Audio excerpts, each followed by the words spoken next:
গল্পটি একটি বুদ্ধিমান গাধার।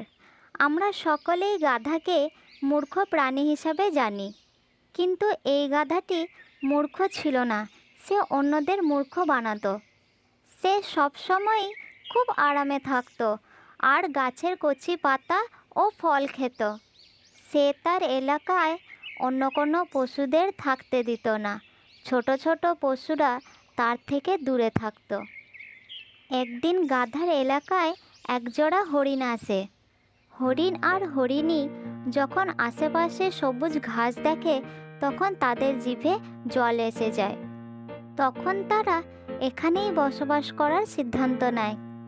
এই এলাকার সবুজ ঘাসকে তাদের জীবন আরামে কাটবে, এটা তারা ভাবে।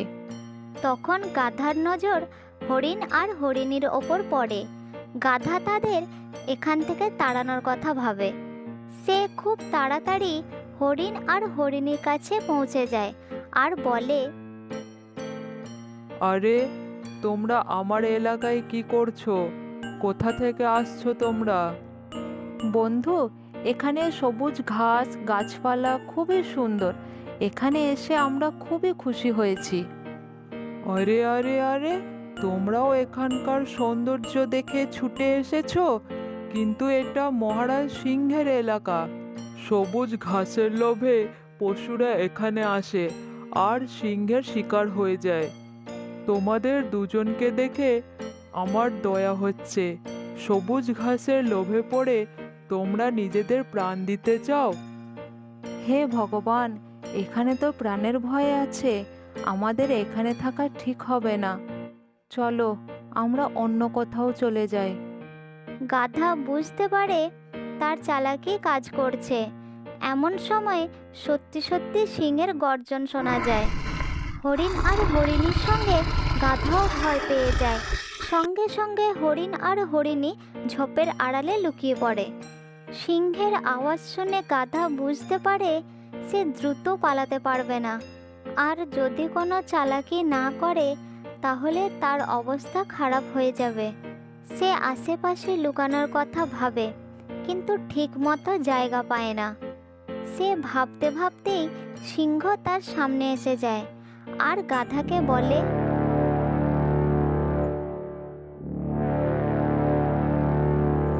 তুই কেন মাঝখানে এসে দাঁড়ালি? হরিণ দুটো কোথায়? আমি এখনই হরিণের গন্ধ পেলাম। তাড়াতাড়ি বল, আমার ভীষণ খিদে পেয়েছে। সিংহের কথা শুনে গাধা চিন্তায় পড়ে যায়। হরিণ আর হরিণীর ব্যাপারে বলবে কিনা ভাবে, কিন্তু সেই সময় তার মনে দয়া হয় আর সে একটি উপায় বের করে। হ্যাঁ হ্যাঁ মহারাজ, হরিণ আর হরিণী এখানে এসেছিল, কিন্তু আমি তাদের তাড়িয়ে দিয়েছি। তারা এখান থেকে যেতে চাইছিল না, অনেক দেরি পর্যন্ত এখানে ছিল, তাই আপনি তাদের গন্ধ পাচ্ছেন। আচ্ছা, এই ব্যাপার। এখন তাড়াতাড়ি বল, ওরা কোন দিকে গেছে? গাধা সঙ্গে সঙ্গে সিংহকে উল্টো দিকে ইশারা করে আর সিংহ সেখান থেকে দৌড়ে চলে যায়। কিছুক্ষণ পর হরিণ আর হরিণী ঝোপ থেকে বেরিয়ে আসে আর গাধাকে ধন্যবাদ জানায়। হরিণ আর হরিণী সেখান থেকে চলে যায়। তারপর গাধাও মনের আনন্দে ঘাস খেতে থাকে। এইভাবেই বেশ কিছুটা সময় পার হয়ে যায়। সেই সিংহ আবার গাধার কাছে ফিরে আসে। সিংহকে খুবই রাগান্বিত দেখাচ্ছিল, কেননা সে আজ কোনো শিকার পায়নি। কি রে গাধা, তুই আমাকে হরিণ হরিণীর যে ঠিকানা বললি সেখানে তো তারা ছিল না। আমি ক্ষুধা তৃষ্ণায় কাতর হয়ে খালি হাতে সেখান থেকে ফিরে এলাম। মহারাজ, হরিণ তো চঞ্চল, তারা কখনো এক জায়গায় থাকে না। অন্য জায়গায় পালিয়েছে হয়তো। আমাকে একটু ভাবতে সময় দিন। আমি আপনাকে অন্য একটি হরিণের ঠিকানা বলছি। না না, আমি আর কোথাও যাব না। আমি তোকেই খাবো। সিংহের কথা শুনে গাধা ভীষণ ভয় পেয়ে যায় আর নিজের প্রাণ বাঁচানোর কথা ভাবে। সে সঙ্গে সঙ্গে একটি উপায় বের করে আর বলে, মহারাজ, আমার পায়ে একটি কাঁটা ফুটেছে। পায়ে ভীষণ যন্ত্রণা হচ্ছে। মনে হচ্ছে কোনো বিষাক্ত কাঁটা ফুটেছে। যন্ত্রণা এমন হচ্ছে যেন কোনো বিচ্ছু কেটেছে। তুই মিথ্যা কথা বলছিস। তুই খোঁড়া হলেও আমি তোকেই খাবো। মহারাজ, আমার পায়ে যে কাঁটা ফুটেছে সেটি অনেক বড়। যদি আপনি বা আপনার পরিবারের কেউ আমাকে খান, তাহলে সেই কাঁটা কারো না কারো গলায় চলে যাবে।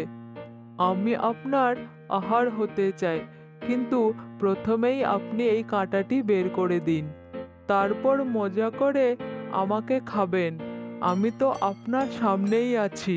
দয়া করে কাঁটাটি বের করে দিন। সিংহ ভাবে গাধা ঠিকই বলছে, কাঁটা বের করতে আর কতই বা সময় লাগবে। প্রথমে কাঁটাটি বের করে দিই, তারপর একে মারবো। এমন হৃষ্টপুষ্ট গাধা আর কোথায় পাবো? আজ আমার পুরো পরিবার পেট ভরে খাবে। ঠিক আছে, প্রথমে তোর কাঁটা বের করে দি, তারপর তোকে খাবো। মহারাজ, আমার পিছনে আসুন। ভালোভাবে কাঁটাটি বের করে দিন। আপনার ভাগ্যের চাকা আজ খুলে যাবে। দারুণ সুযোগ পেয়েছেন মহারাজ। ভাগ্যের চাকা? কি বলতে চাইছো তুমি? মহারাজ, আমি বলতে চাইছি আজ আপনার দিন খুব ভালো যাবে। সিংহ গাধার পিছনে চলে যায়, আর যখনই পায়ের দিকে দেখে, তখন গাধা ভীষণ জোরে সিংহের মুখে একটি লাথ মারে। আর লাথি খেয়ে সিংহ দিনের বেলা তারা দেখতে পায়। সিংহ উঠে দাঁড়ানোর অনেক চেষ্টা করে, কিন্তু সে উঠতে পারে না। সিংহের চোয়াল পুরোপুরি ভেঙে গিয়েছিল। এইভাবে গাধা বুদ্ধির সাহায্যে সিংহের থেকে নিজের প্রাণ বাঁচিয়েছিল।